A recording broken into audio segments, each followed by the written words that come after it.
I also would like to buy a home someday. That seems just impossible now. Bring down inflation for someone like me. We are going to get the energy prices down. We're going to become the energy capital of the world. We're going to pay down our debt, and we're going to reduce your taxes still further. And then you're going to go out and you're going to buy a beautiful house. You're going to buy a beautiful house. That's called the American dream. Kamala Harris's plan that she has announced is government price controls. You just laid out your plan. So that's a communist plan. It's never worked. And it's been tried by others. Let me tell you, we do have a problem, though. There was a recent poll that YouGov did that pointed out over 60% of Americans feel that World War III and nuclear war is going to happen within 5 to 10 years.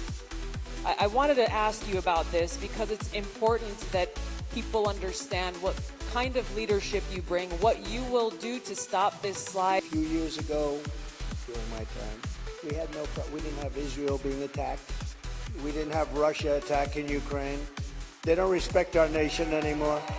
They don't respect our nation anymore. And I could do it with telephone calls by being smart.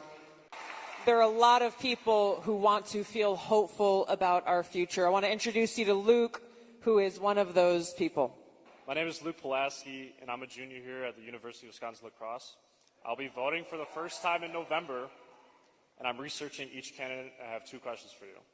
First, as I've been living on my own and buying my own gas and groceries, I have noticed that everything has become more expensive. I also would like to buy a home someday, but that seems just impossible now.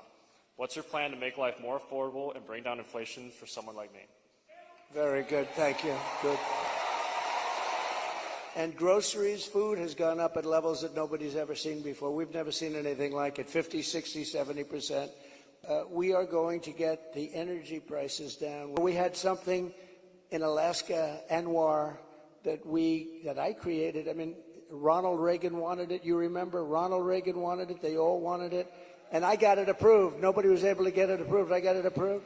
And the first week in office, they turned it back. They said, no, it's the biggest site possibly in the world. Could be bigger than Saudi Arabia.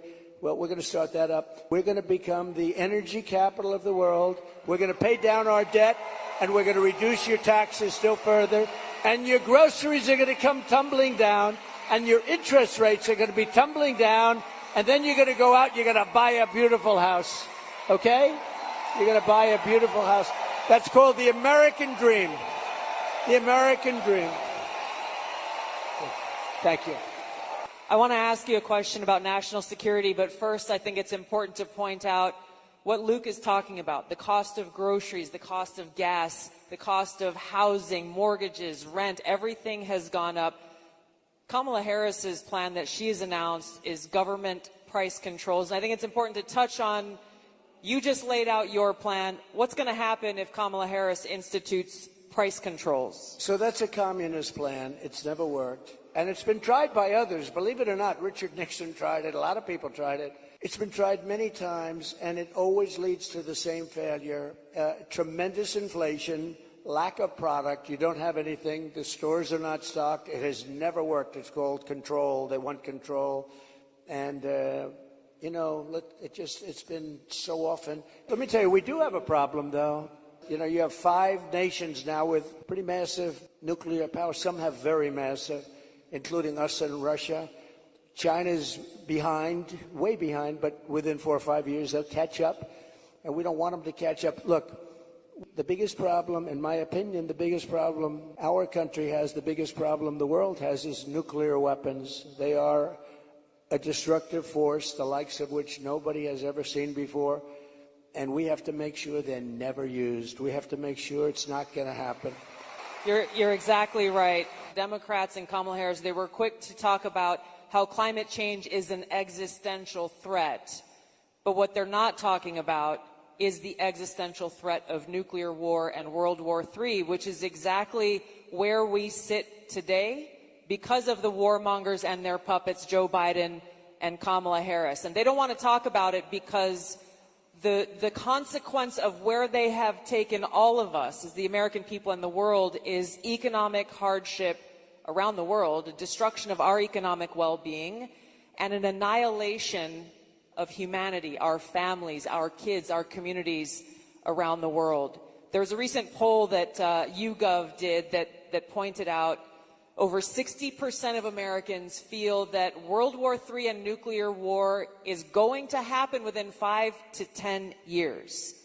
And when I heard that, I felt so sad because they're at a point where they feel like this outcome, the annihilation of the world, is inevitable. So I wanted to ask you about this because it's important that people understand what kind of leadership you bring, what you will do to stop this slide towards nuclear war and World War III so that we can feel hopeful again. Well, thank you. So, Viktor Orban, a very strong leader from Hungary, Prime Minister of Hungary, they asked him recently about what's the problem in the world. A few years ago, during my time, we had we didn't have Israel being attacked. We didn't have Russia attacking Ukraine. And they asked him, why is it so bad now? The Middle East is on fire. So many places are on fire, and there are plenty places that could very well and very quickly catch on. What's the problem? He said, you have to bring Trump back as president of the United States. You will have no problem. He single-handedly kept things, and it's true. And I could do it with telephone calls by being smart. But literally, he said, you have to bring Trump back. Now, he used a term I wouldn't use. He said everybody was afraid of Trump. You know who was afraid of Trump? They said China was afraid of Trump. Russia was afraid of Trump. They were all, and I don't want to say that. I will say this. They respected me and they respected our nation. They don't respect our nation anymore. They don't respect our nation anymore. Think of it. What would the world be like if Russia didn't do what they did, and they would have never done it? I used to speak to Putin about it. I had a very good relationship.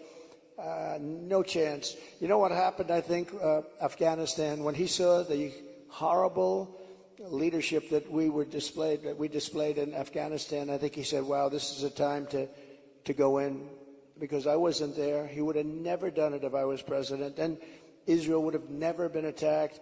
Think of it. What would this world be like? You wouldn't have had that disaster. Mr. President, we have time for one final question. I don't know if we can get a mic to Bernardo. He's got an important question, given very soon we will be honoring the anniversary of September 11th and all of the lives that were lost on that tragic day in that tragic attack where we were attacked by radical Islamist terrorists. And Bernardo wanted to share his thoughts and had a question for you on this. Thank you. Mr. President, my name is Bernardo.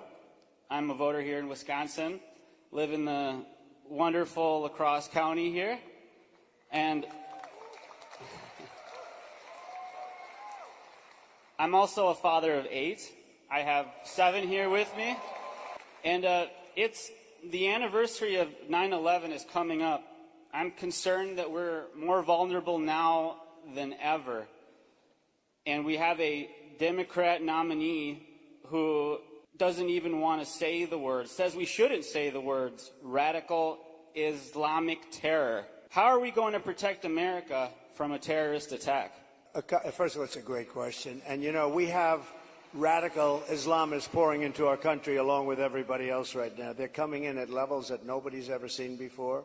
We kept them out. We had 1 year where Border Patrol put down, it was, I believe, 2019, where they, and I don't believe this, I don't believe it's right, but I'll take it. They said 0 came in 20, that was my term, 0.